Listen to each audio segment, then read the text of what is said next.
faithfully delivering value and interpreting great books from around the world. Hello, this is Sally Talking Books. Today we're exploring the book A History of the World in Six Glasses. Subtitle: Six Drinks That Shaped Human History. As daily necessities, they seem naturally present. Few ponder their historical roots when opening a drink. Yet throughout history, beverages shaped civilizations beyond taste, playing unexpected roles across eras. A History of the World in Six Glasses. This book examines six iconic drinks: beer, wine, spirits, coffee, tea, and Coca-Cola. It traces their origins and global journeys, revealing how their rise mapped human civilization. Today, we'll share fascinating stories behind these six beverages. Author Tom Standage, technology editor at The Economist, wrote The Turk, The Neptune File, and The Victorian Internet. In this bestseller, he proposes each era had its defining drink, from Stone Age to modernity. He takes us through time on an extraordinary historical journey. Now let's travel civilization's river to discover these drinks past and present. First, we journey to the Stone Age, birthplace of humanity's first alcoholic drink: beer. Among alcoholic drinks, beer boasts the longest history. Archaeology shows abundant wild wheat and barley flourished in 9000 BC Mesopotamia, modern Iraq. These grains fed early humans and accelerated our shift to farming. Storing grain, people noticed sprouting grains turn sweet when wet. Grain porridge left forgotten for days developed bubbles, intoxicating aroma, and pleasant taste. The wild yeast fermented grain sugars into alcohol, accidentally creating beer's earliest form. Humans who first tasted this deliciousness began experimenting with making beer and improving its quality through repeated trials. For example, people found that adding more malted grains like barley or wheat to the porridge, or boiling it longer, increased beer's alcohol content. Similarly, adding flavorings like honey, berries, or spices to the porridge made the beer taste better. Brewing beer not only utilized surplus grains, but also helped to maintain nutritional balance in the body. This is mainly because, on one hand, beer has relatively low alcohol content with little harm to health. On the other hand, beer is rich in high quality protein and vitamin B, compensating for nutrients lost as meat intake decreased after transitioning to farming. Additionally, sugars and amino acids in beer provide ample calories, so it's nicknamed liquid bread. Historically, beer wasn't just for drinking, but also served as currency. So, for instance, Sumerian temples in Mesopotamia gave daily rations: 1 liter of beer to laborers, 2 to officials, 3 to high officials, and 5 to top administrators. Ancient Egyptians used 4 liters of beer per day as standard rations for laborers building pyramids. Moreover, people believed beer's intoxicating effects were divine will. Thus, beer was used as an offering in many places. Ancient Sumerians and Egyptians offered beer in rituals, harvests, celebrations, and funerals. Incas poured beer from gold cups to worship earth gods. If beer accelerated humanity's shift to farming, the birth of wine marked society's entry into an era pursuing civilization and elegance. Next, let's discuss the alcoholic drink that flourished in ancient Greece, symbolizing nobility and elegance: the crown of beverages. Wine originated around 4000 BC in the Zagros Mountains, now northern Iran, where Eurasian grapevines thrived. During ripening, natural yeast on grape skins converted sugars into alcohol, creating the earliest wine. Locals treasured this discovery, exploring its potential and accumulating rich brewing experience. Knowledge of wine began spreading everywhere: west to ancient Greece and Turkey, south through Syria and Israel, finally reaching Egypt. Of course, at that time, wine was far more expensive than beer, affordable only to the upper class. It became a common drink during ancient Greece around 800 BC. This was mainly because ancient Greece's climate and terrain were ideal for grape growing. Through long experimentation, grape cultivation techniques became more refined. Due to grapes' high commercial value, farmers abandoned grain crops for vineyards, launching large-scale commercial wine production. Ancient Greece became the world's first large-scale wine exporter. Around 146 BC, Rome conquered Greece, becoming the new Mediterranean power. The Italian peninsula then became the world's largest wine producer and trading hub. In ancient Rome, everyone from Caesar to the lowest slave drank wine. But widespread consumption didn't mean wine transcended class divisions. Quite the opposite. Wine remained a status symbol. Rome's wealthiest exclusively drank Falernian white wine from Campania. This wine used only the finest ingredients. Falernian came from grapes grown on Mount Falernus slopes and was typically aged over 10 years. Thus, Falernian became synonymous with luxury. Wealthy Romans also considered discerning fine wines an essential skill. They believed affording premium wines while studying them best demonstrated status. Commoners mostly drank cheap wines loaded with preservatives. Rome's lowest grade wine, called Laura, made from soaked skins, seeds, and leaves, barely qualified as wine despite its faint alcohol taste. Naturally, this was typically rationed to slaves. Around 500 AD, after being influenced by ancient Greek and Roman cultures, Europe's drinking patterns were largely established. In southern Europe, within former Roman Empire territories like modern France and Italy, people still maintain the custom of drinking wine with meals. In northern Europe, regions like modern Germany and the UK, because local wine was mainly imported and expensive, people primarily drank bio. However, whether in North or South Europe, wine became the drink with the most cultural depth and civilizational significance in people's minds. Even in modern society, wine remains the beverage of choice for important banquets and political summits in many countries. And invented by human society, the third type of alcoholic drink is spirits. To be clear here, spirits refer to European distilled liquors, not to be confused with Chinese baijiu. Spirits emerged during Europe's age of exploration. Thus, it followed colonists around the world. The birth of spirits, thanks to advances in human distillation technology, distillation has existed since ancient times. However, it was initially used mainly for making perfumes. It wasn't until the 8th century AD that ancient Arabs improved the technique and applied it to winemaking. And while refining elixirs, Arabs discovered that heating wine causes alcohol to evaporate before water boils, since alcohol has a lower boiling point. By capturing and condensing these alcohol-rich vapors, they obtained a high alcohol drink, the earliest distilled spirits. Later, people found that repeated distillation not only increases alcohol content, but also purifies the drink. However, due to the high cost of early spirit production, it wasn't used as a daily drink, but mainly by alchemists and apothecaries as an alchemical substance and medicine, such as for stimulating the heart, treating toothaches, beautifying skin, and even preventing plagues. Given its many medicinal values, Arabs at the time called it water of life. Not until the late 13th century, when distillation technology was brought to Europe by Arabs, did this wine-distilled spirit gradually become a common beverage, acquiring a new name. Brandy. Spirits truly went global, starting with European explorers opening new sea routes. After Columbus discovered the New World, approximately 11 million African slaves were transported there. Spirits played a key role in these horrific trades.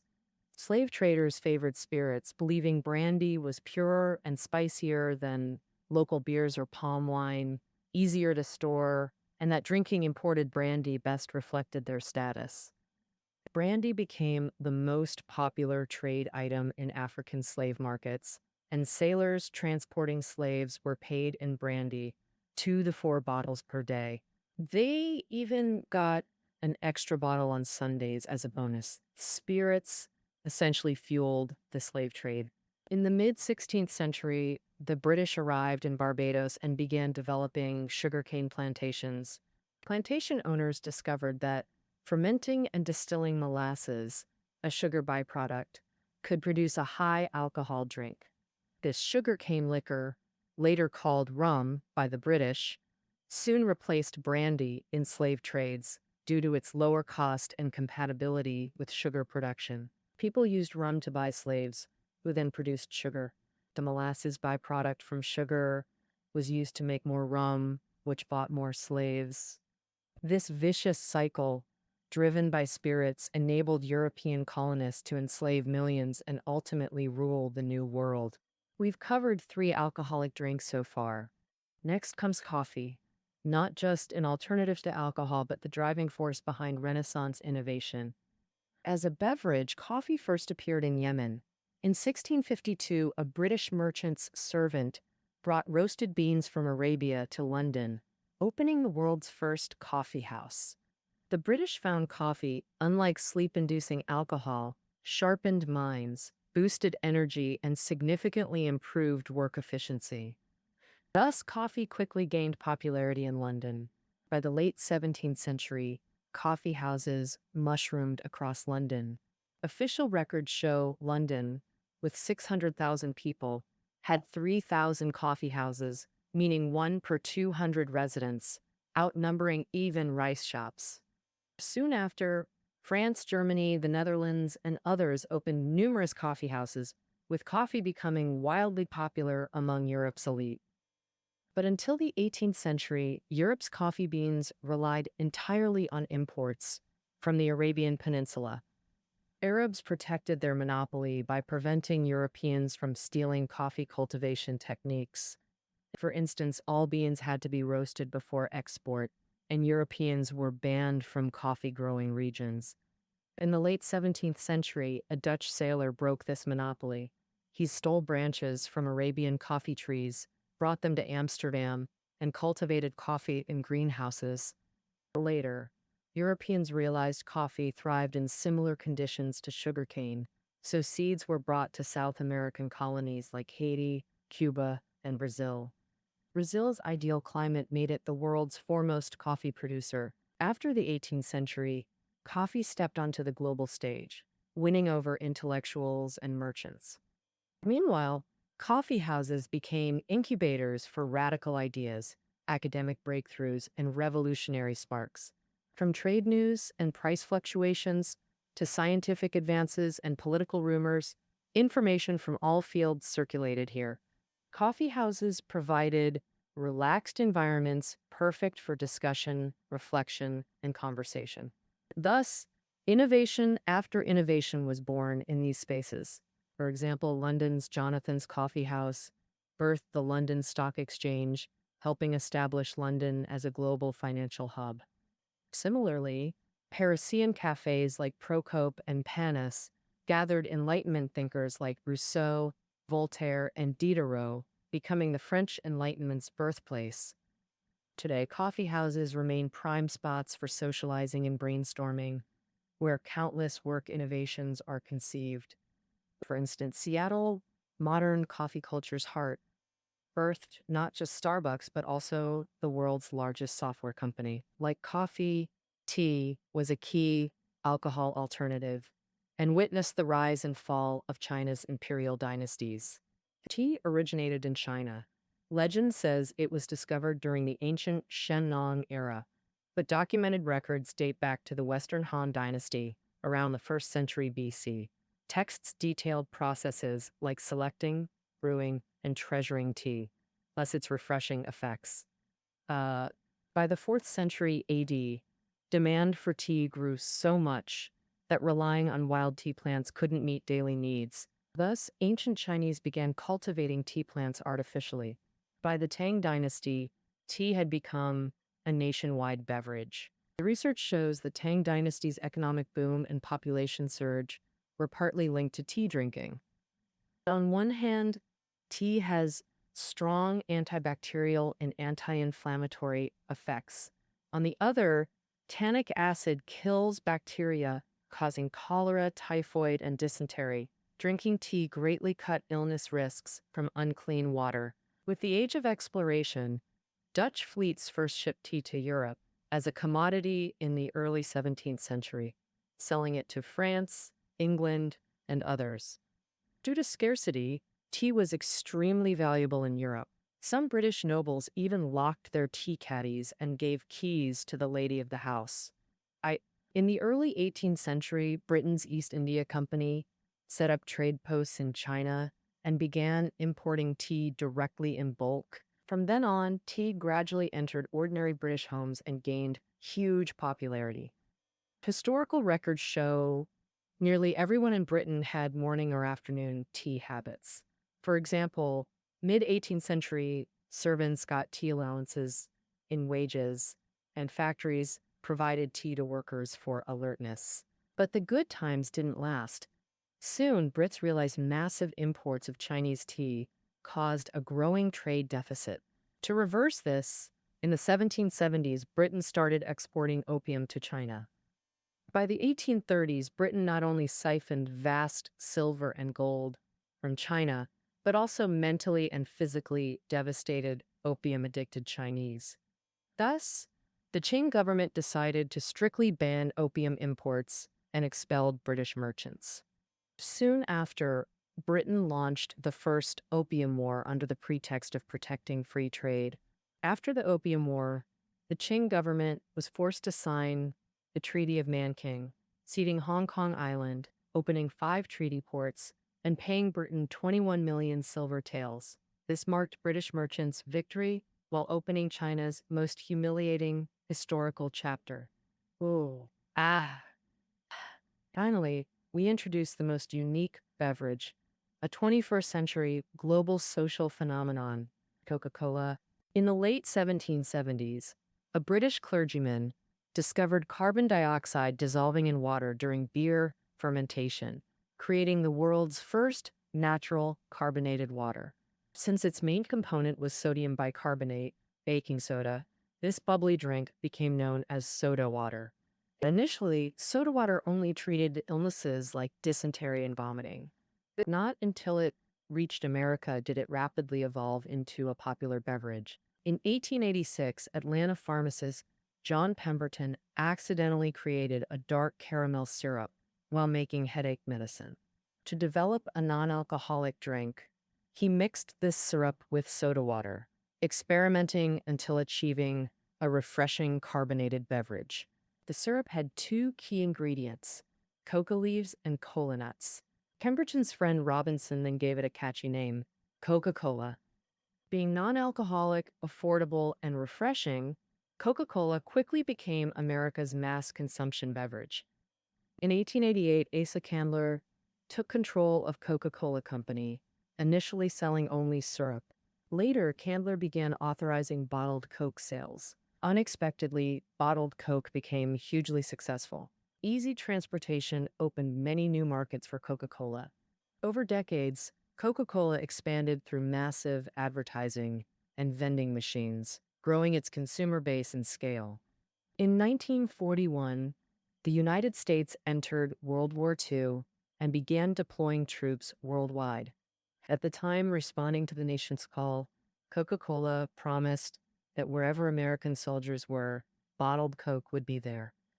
In fact, this decision not only boosted Coca-Cola's reputation among Americans, but also successfully spread Coke to more countries, especially in Asia and Europe, following the US military. And even today, Coca-Cola still dominates local beverage markets with its overwhelming advantage. Later, with geopolitical shifts and time passing, Coca-Cola gained recognition and acceptance in Russia and some Arab countries. So nowadays, Coca-Cola has established companies in over 200 countries and territories worldwide, even far exceeding the number of UN member states.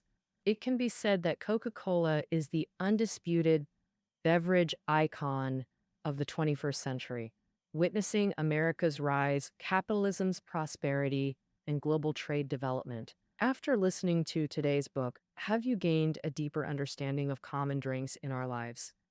From beer considered divine will to spirits revered as the water of life, each drink enriches our lives while seemingly playing a godlike role, influencing the irreversible course of world history. When you open a bottle of drink again, believe you can see deeper human civilization through it. Well, that's the end of our interpretation of A History of the World in Six Glasses for you. Listening notes.